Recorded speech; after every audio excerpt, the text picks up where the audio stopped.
So the state of the market. Obviously, there is a lot going on right now in the world of real estate. If you've been in the market in any capacity in the last 2 years without having completed a transaction, it's probably been a whirlwind for you just based off of where things were, say, 18 months ago or 24 months ago to where they are now. And what we've noticed as realtors being in the market constantly each and every day is that there is a large shift going on right now. Maybe you've already felt it, but we were in obviously a huge seller's market just 3 years ago, and that seems to have come to a screeching halt. Although it moves very, very slowly, we're at that tipping point now where it feels like certainly we are now in a buyer's market.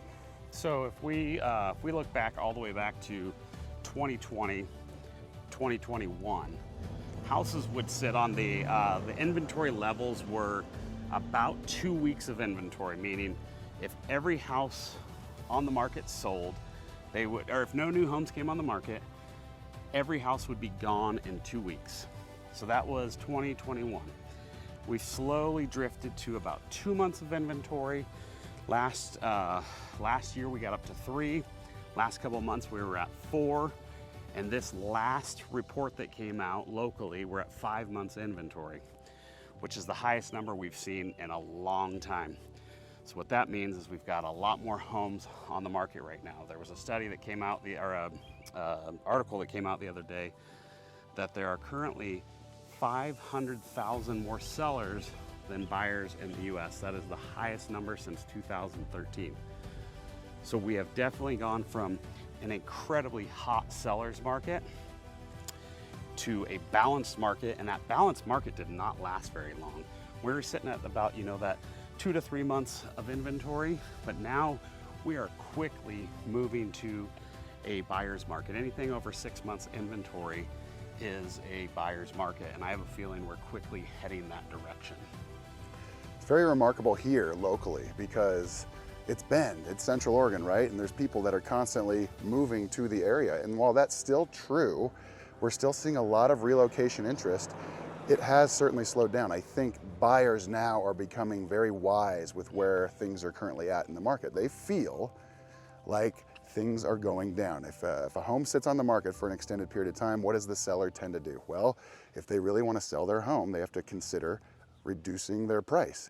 And that's what we've really noticed. You look at the MLS, we look at our hot sheet every single morning, and we look at a couple key metrics: what's new, what's gone pending, what's closed. But now a primary metric is price changes. And there are a large number of those every single day, and they typically are reductions because sellers in Bend 2-3 years ago, they could get just about whatever number they wanted. Today they can't, and some of them still have those blinders on from a couple years ago when we were in that different market where buyers have no choice but to be in the current market they're in because their interest rate is not 3%.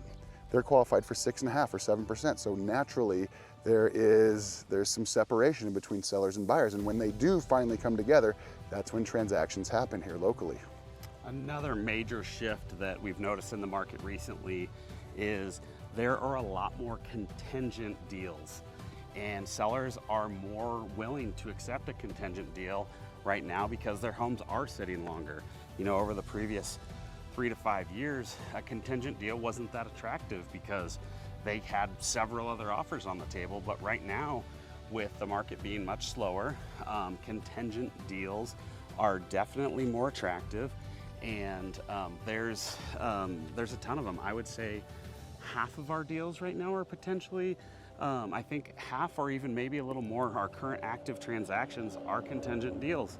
And so we're just having to work through them, communicate great with the other agents, make sure that everybody's got the parts moving together properly. But it definitely is a little trickier transaction, but just know if you have something that you need to sell to buy, those are being accepted in today's market, because there's just not a lot of options for sellers.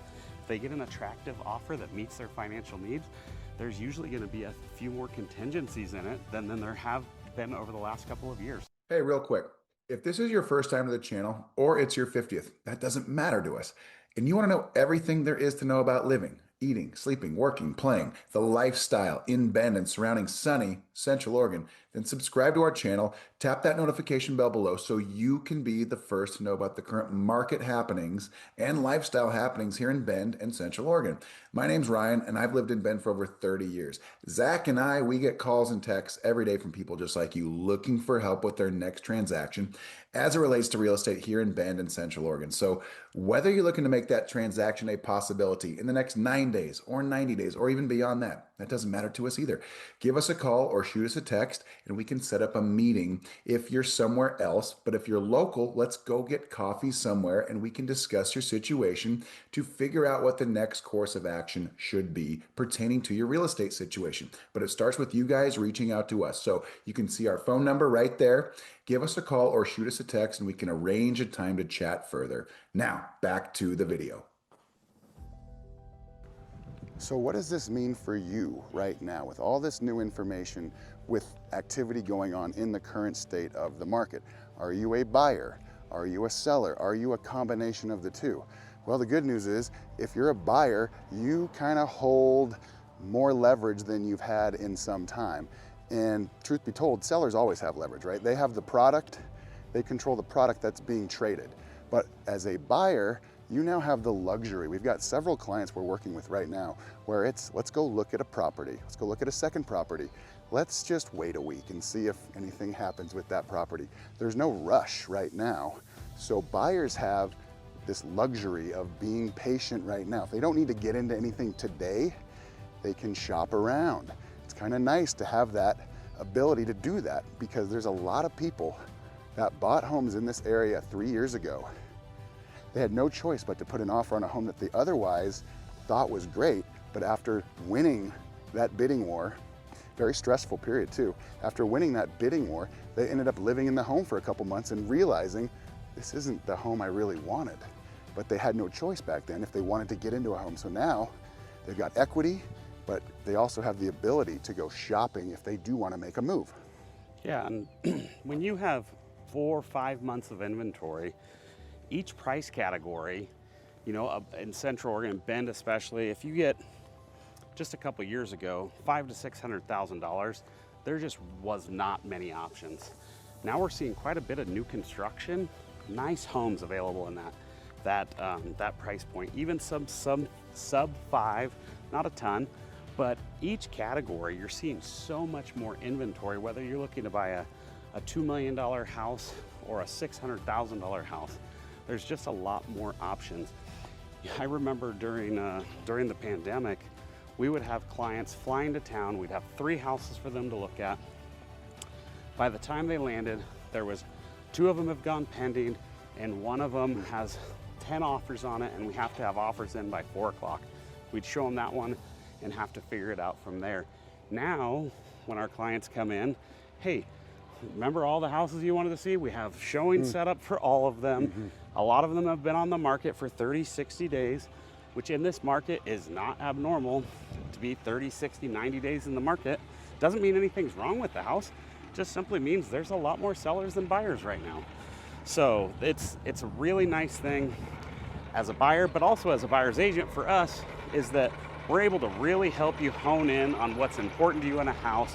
Ryan alluded to this earlier. A lot of people bought homes that they didn't truly love, but they saw an opportunity to get into one, and so they bought it. So there's just so much more opportunity. And again, for sellers, prices are still up there. I mean, if you look at where prices were pre-2020 compared to where they are now, I mean, we were sub 500,000, I think, in 2019. Yep. And we're still over $700,000 now. We've come down pretty far off of our peak of, I think it was 837,000 for our median home price, but we're still in the high 7s. Yep. So there's still a lot of value in the house. If you have a good product, if you have a home that's in a desirable neighborhood, that's been well taken care of, there is absolutely still a market for that house. That's the best part about owning real estate in Bend, is in spite or despite what's going on in the macroscape of the market, in our little market here, there's always going to be a demand for it. People want to live here. So you holding that product, controlling that product, the house, that puts you in a great position regardless of the outside factors of the market that none of us have control over. What we do know And what we have control over is the fact that people are flocking here still. And when interest rates do come down, what is that really going to do? Is it going to shift the market? It probably will. It's in some capacity. We just don't know when that time has come. We've talked about it for months. We think rates are coming down at some point soon, but we just don't know when. But we know they will. But what's that going to do to the value of your home if you listed it today versus waiting?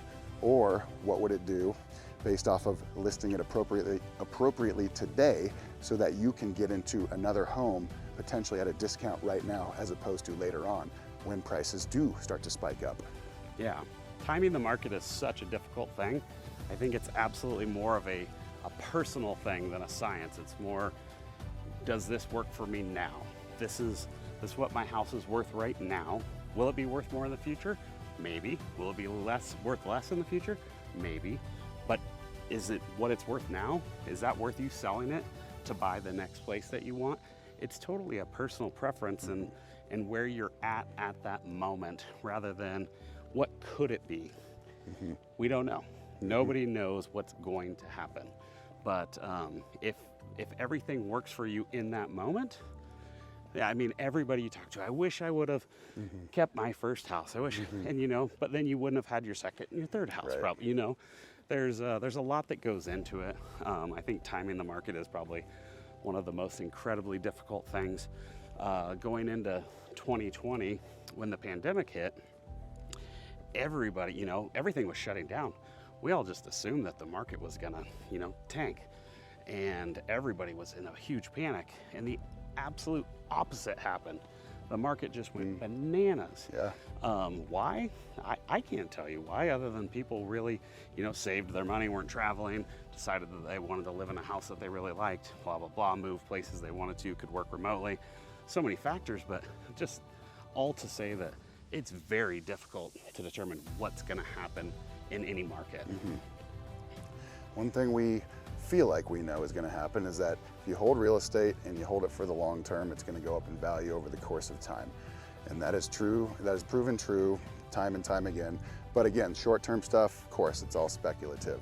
If you are confused, if you are curious, reach out to us. Give us a call, shoot us a text, set up a time to have a conversation, whether it's through the computer, via a Zoom or Google Meet, or if we're local here, let's go meet for coffee just to talk about your situation, to see what the best course of action for you should be, because everybody is in a different boat.